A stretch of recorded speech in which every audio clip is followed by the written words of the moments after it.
Hi friends, welcome to our channel. అందరూ ఎలా ఉన్నారు ఫ్రెండ్స్? బాగున్నారా? నేను కూడా చాలా బాగున్నాను. ఈరోజు ఇంకా మంచి వీడియోతో అయితే మీ ముందుకైతే వచ్చేసాను ఫ్రెండ్స్. మన ఛానల్లో ఎక్కువ చూసేది టిప్సే కదా. ఇంక ఈరోజు గ్యాస్ బర్నర్లు ఎలా క్లీన్ చేసుకోవాలి 1 మంత్కి ఒకసారైనా, ఇలా చేయడం వల్ల గ్యాస్ అనేది వేస్ట్ అవ్వదు, ఇంకా నీట్గా వెలుగుతూ ఉంటాయి. మనకి ఉదయాన్నే లేచి మనం బాక్స్ లాంటి కట్టుకుంటూ ఉంటాం కదా, ఇంకా మనకి ఎటువంటి శ్రమ లేకుండా నీట్గా అయితే ఉంటాయి. అప్పుడప్పుడు పప్పులు పాలు అన్నీ పొంగిచ్చేస్తాం కదా. ఇంక ఇలా చేసుకోవడం వల్ల బర్నాలు కూడా పాడవు, నీట్గా కూడా ఉంటాయి. వీడియో లాస్ట్ వరకు చూసేయండి. అలాగే నచ్చేలా ఉంటే మన ఛానల్ లైక్ చేయండి, అలాగే షేర్ చేయండి, సబ్స్క్రైబ్ చేయండి. ఫస్ట్ టైం చూసేలా ఉంటే డెఫినెట్గా సబ్స్క్రైబ్ చేసుకోండి, మీకు యూస్ఫుల్ అనిపిస్తే. ఇక వీడియోలోకి అయితే వెళ్ళిపోదామా. ఇలా గ్యాస్ బర్నర్లు అయితే తీసేసుకున్నాను.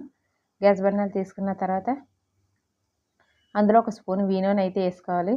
ఈనో ఒక స్పూన్ వేసుకొని 2 రోట్ల మీద చల్లుకున్న తర్వాత మన ఇంట్లో వాడే సర్ఫ్ ఏ సర్ఫ్ అయినా పర్లేదు. నేను టైడ్ని అయితే ఒక స్పూన్ తీసుకొని వేసుకున్నాను అనమాట. మన బట్టలకు వాడుకుంటే ఏ సర్ఫ్ అయినా పర్లేదు. సర్ఫ్ లేనట్టయితే మనం ఇంట్లో హిమ్ సోప్ ఉంటుంది కదా, హిమ్ సోప్ని కొద్దిగా గ్రాష్ చేసి వేసుకున్నట్లయితే అది కూడా పనిచేస్తుంది. నెక్స్ట్ ఒక నిమ్మకాయని అయితే కట్ చేసి పిండుకోవాలన్నమాట. పిండుకొని ఒక 2 మినిట్స్ పాటు కానీ ఒక 5 మినిట్స్ పాటు కానీ పక్కన పెట్టుకుంటే సరిపోతుంది.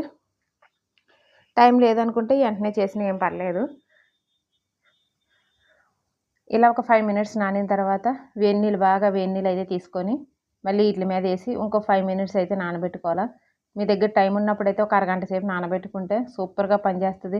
చూసారా, నేను పెద్ద బర్నర్ల మీద ఎక్కువ వేసాను, అది వైట్గా అయితే వచ్చేసింది. చిన్న బర్నర్ల మీద తక్కువ వేసాను, చూసారా, అదైతే బ్లాక్గానే ఉండిపోయింది. రిజల్ట్ అన్నది మనకి వెంటనే తెలుస్తుంది అన్నమాట. తర్వాత ఇలా వేడి నీళ్ళు కొద్దిగా చల్లారిన తర్వాత వెంటనే కాకుండా ఒక 10-15 మినిట్స్ వదిలేసిన తర్వాత నేనైతే ఇంక వెంటనే చేసి చూపిస్తున్నాను వీడియో కోసమని ఒక 5 మినిట్స్ ఉంచాను అనమాట. ఇలా వాటర్ అనేది చల్లారిపోయిన తర్వాత కోల్గేట్ పేస్ట్, మనం బ్రష్ చేసి పేస్ట్ ఉంటుంది కదా, ఏదైనా పాత బ్రష్ని తీసుకొని ఇలా కొద్దిగా అప్లై చేసుకొని మనం వీటికి ఇలా అప్లై చేసి దోమినట్లయితే కొత్త వాటిలాగా వచ్చేస్తాయి అనమాట. నెలకు ఒకసారైనా ఇలా బర్నర్లు క్లీన్ చేయడం వల్ల గ్యాస్ అనేది వేస్ట్ అవ్వదు అనమాట. అలాగే బర్నర్లు కూడా పాడవు, ఇలా నీట్గా ఉంటాయి. ఏమైనా పొంగిపోయినప్పుడు వాటిని ఇంకా పక్క నుంచి గ్యాస్ అన్నది లీక్ అయిపోతూ ఉంటుంది కదా, అలా కాకుండా ఉంటుంది అనమాట మనం ఇలా క్లీన్ చేసుకోవడం వల్ల. ఇంక ఈ పెద్దదైతే చాలా నీట్గా క్లీన్ అయ్యింది. ఈనో మాత్రం మీ దగ్గర ఉండేలా అంటే ఎక్కువ వేసుకోండి, 2 రోట్ల మీద సమానంగానే. నాకు పెద్దదైతే చాలా బాగా క్లీన్ అయింది, చిన్నదాని మీద ఈనో తక్కువ పడడం మీద ఇంక ఈనో చిన్నదైతే అంత బాగా క్లీన్ అవ్వలేదు. పెద్ద బర్నర్లు అయితే చూసారా, ఈజీగా మీకే తెలుస్తుంది. ఇంకా అది వాటర్ వేసినప్పటికే మంచి కలర్ అంటూ వచ్చేసింది కదా, ఇంకా దాని మీద ఉన్నది. ఇంకా ఇలా నేను 2 బర్నర్లు అయితే తోమేసుకుంటున్నాను బ్రష్ తోటి. మన కోల్గేట్ పేస్ట్ లేకపోయినా సరే, మన ఇమ్సోతో చేసినా సరే, ఇలా స్టీల్ రబ్బర్తో దోమినా సరే ఈజీగా క్లీన్ చేసేసుకోవచ్చు అనమాట. ఇలా ఒక 2 మినిట్స్ పాటు మనం ఈ వాటర్ని అప్లై చేస్తూ వీటిని క్లీన్ చేసేసుకుంటే మనకు రిజల్ట్ అన్నది వెంటనే తెలుస్తుంది. చూసారా, నేను వెంటనే తోమేసినా సరే పెద్ద బర్నర్లు అయితే ఎంత నీట్గా క్లీన్ అయిపోయిందో.